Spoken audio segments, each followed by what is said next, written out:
Okay, let's go to our next speaker, Dr. Charlie Guo, the co-founder and the CEO from Xcamp Academy. Dr. Charlie Guo is one of the initiators of the computational agriculture project in tech company. He is also the founding partner of the Edge Founders Angel Fund. Dr. Guo's investment area include big data, artificial intelligence, and augmented reality. Dr. Guo earned his PhD degree in artificial intelligence from UCLA. So let's invite Dr. Guo and his team to give his presentation and showcase. So Dr. Guo, please take the floor. Thank you, Catherine. I'm so happy to be here to share from kind of my experience teaching kids coding. Also, we have two teams from Xcamp to share their coding projects. Let me share my screen first.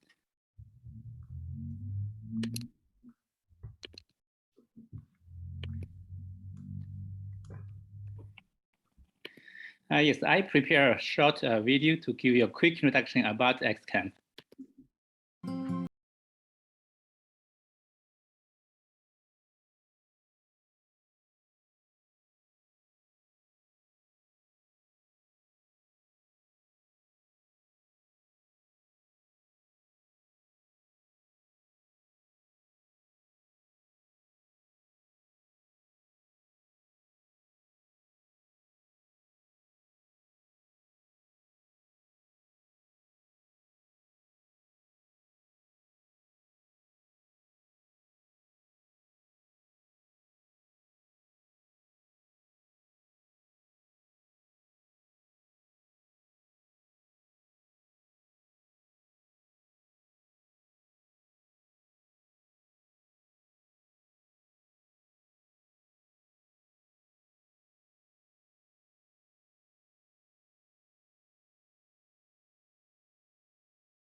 System that encourages gradescaping.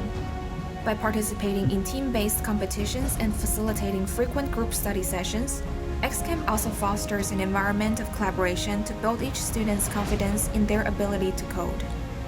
As of now, more than 100 Xcamp students have been qualified for USCO Silver Division and above, including 19 in the Platinum Division and 5 were selected in the US Camp, out of which 4 were fresh from the 2022 season. In 2022, in Stanford's renowned high school programming competition PROCO, Xcamp students won first and second place in the Advanced Division.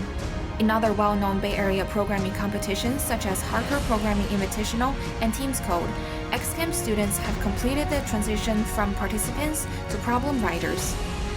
Here at Xcamp, we believe that students have unlimited potential and can change the world through coding.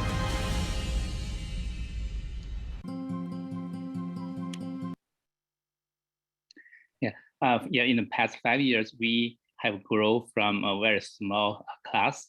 We have more than 500 students studying Xcamp on computer science, mostly on algorithm data structure, also the drawing program will show now. Mostly, we would like to inspire kids to coding with interest. We believe interest is the most important thing for our kids to learn. As Dr. just said, hardware and software now can combine together make things work. So how to inspire kids to learn coding in the early stage is a challenging task. But now I think we have kind of cracked the code and lead our kids to this area. I will transfer to our team to share their results, their projects. Because they want to do some demo here, I stop here at where our team, Gavin, Roger, and Ryan, the first team to do a demo and share their projects.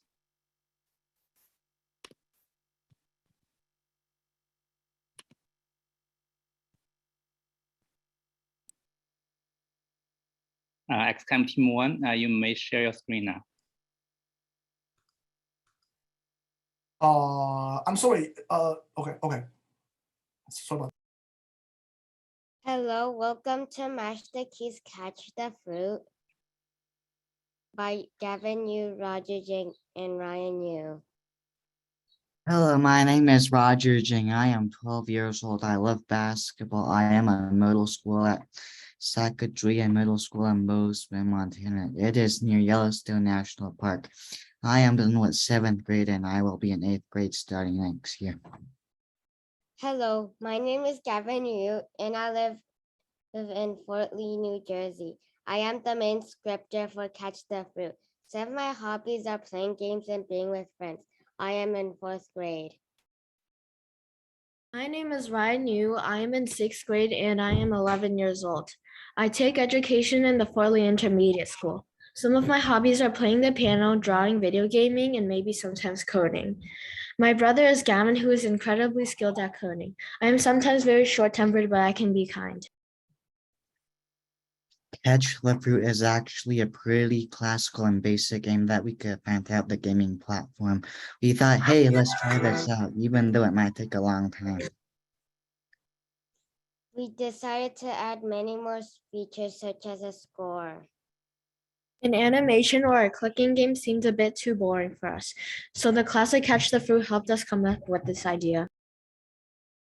We spent 10 days working together to make the project. Mostly we worked on it ourselves outside of class and looked at the game with extra time to fix glitches and improve the quality of the game.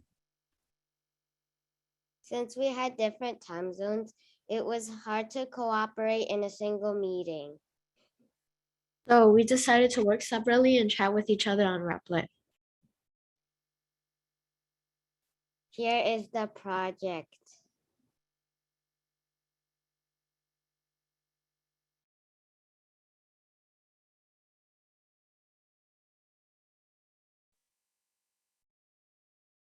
It's loading.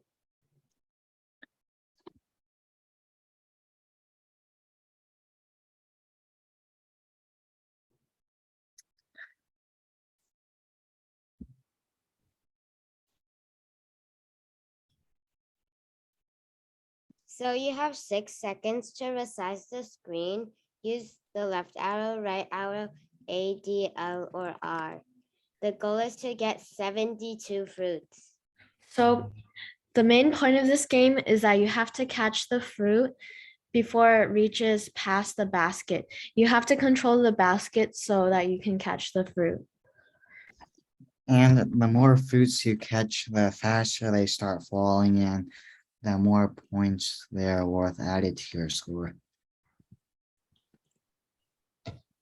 As you can see, after I got 12 fruits, it went up to 1.2 times speed. And that gave him 2 points per fruit. So it'll be easier to reach the goal. Also, there are 12 fruits per each speed level. So there are 6 speed levels, which will reach you to your goal. Tips and tricks. Wait, no. If the fruit goes past the basket, you lose. So Gavin, can you please demonstrate that?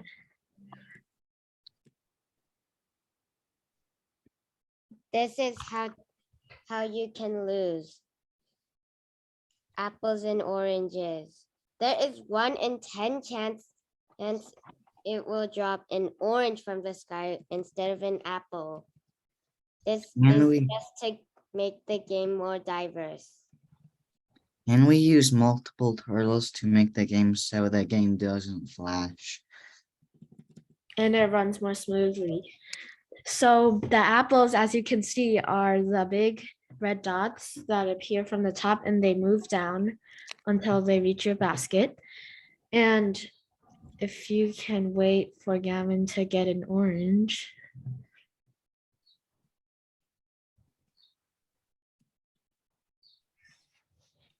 And oranges are much smaller orange dots. But it's kind of rare, so you won't have that much trouble. So lastly, we have tips and tricks. as you can see, you can use your left arrow and right arrow, A, D, L, or R, to control the basket. Now, there's a trick to this. You can use left arrow and A together, so it's double the efficiency. And same goes for the right arrow. If you use right arrow and D together, it'll go really fast. So can you please demonstrate that too, Gavin?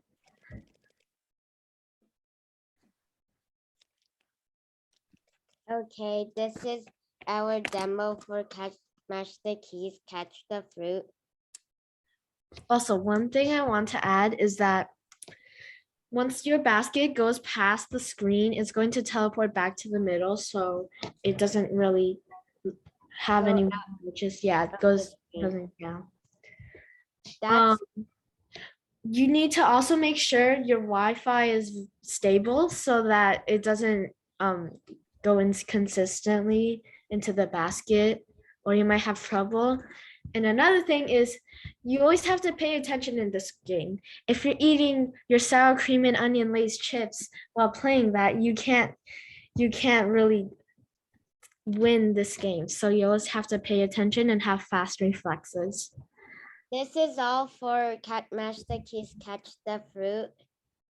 I hope you enjoyed. Thank you. Yeah, thank you. That's great game. You see, just in a couple weeks, this team, they made a very fun game to play, and you can see their passion when they show their results and they play their game they built. Next, let's welcome Xcamp Team 2 to show their project. Okay.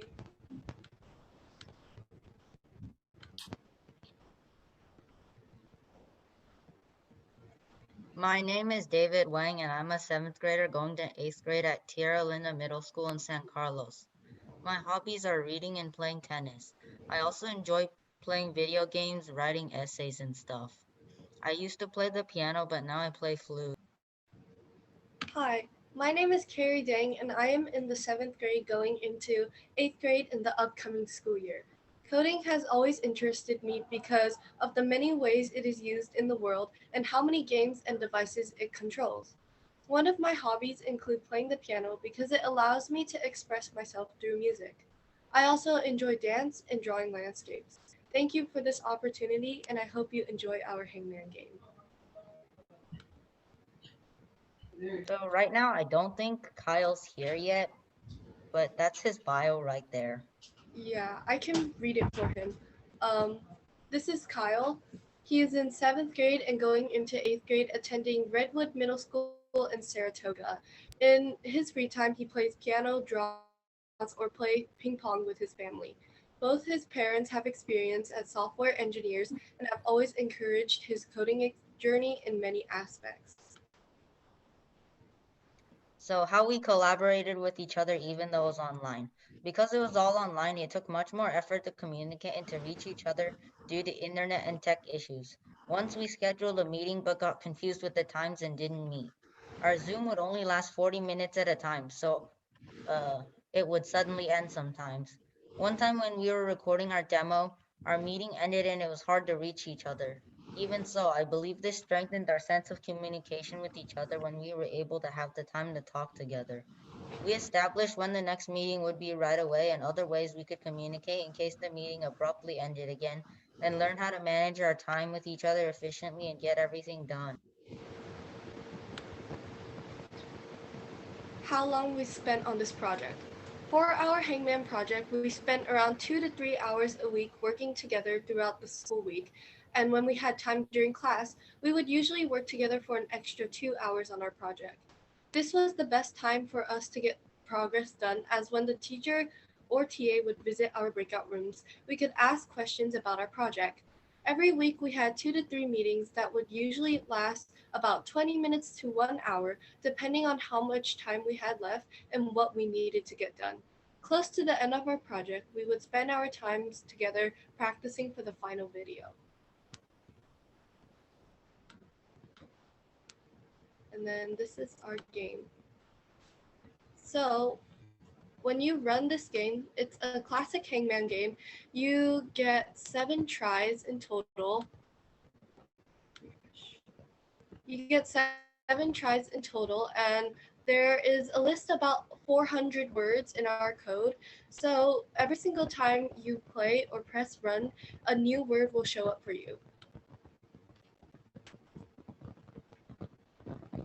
Okay, so this is how our game pops up as. It says, let's play hangman, and this is from our code where each line right here represents for a different word, a different letter. So you can see how many letters you need to guess in order to win this game.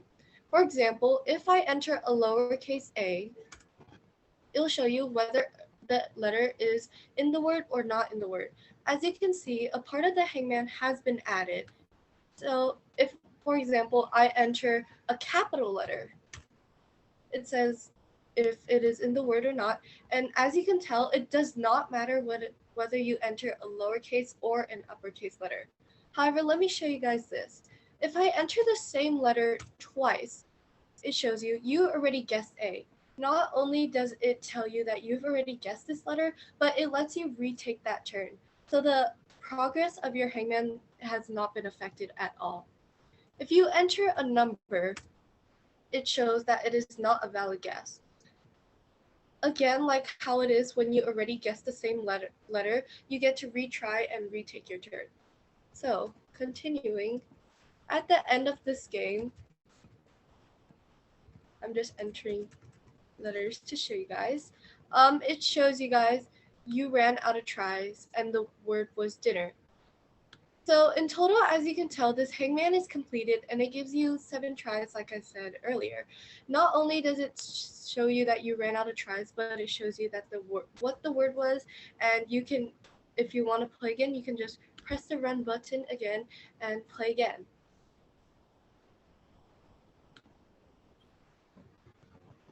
So yeah, that is our hangman game. Thank you for listening. Thank you, Xcamp team too. I can see this game you have a lot of logic behind it, even though the interface is pretty simple and direct, but you need to understand the backend strategy. Thank you.